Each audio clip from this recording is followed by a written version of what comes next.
عبداللہ صاحب ہیں طالب علم، وہ کہتے ہیں کہ you said in your talk that اختلافات ان دی امہ از مرسی. نصیر الدین البانی says that it is not ضعیف but موضوع. Do you agree that the Shia Sunni bloodshed as well as Deobandi Barelvi conflicts that have caused even death are also mercy for the ummah?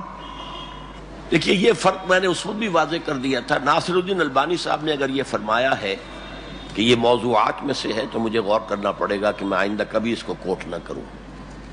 لیکن اگر صرف ضعیف ہے تو پھر اس کو کوٹ کرنے میں کوئی حرج نہیں ہوتا.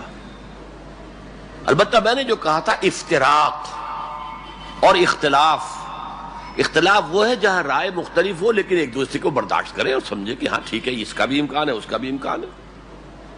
جیسے مولانا کشمیری رحمۃ اللہ علیہ کا قول میں نے کہا کہ ہم زیادہ سے زیادہ یہ کہہ سکتے ہیں کہ قولنا صواب محتمل الخطا، ہمارا موقف درست ہے لیکن امکان ہے کہ غلط ہو. اور قولہم خطا محتمل الصواب، ان کا جو قول ہے امام شافعی کا یا شوافع کا وہ خطا ہے، غلطی ہے، لیکن ممکن ہے وہی صحیح ہو. تو یہ ہے اصل پوزیشن. تو اس حد تک تو اختلاف کا معاملہ ہے. اب آگے یہ کہ نہیں وہ کافر ہو گئے، وہ علیحدہ ہو گئے، ہم علیحدہ ہیں، من دیگرم تو دیگری، یہ چیز وہ ہے جس کو افتراق کہتے ہیں.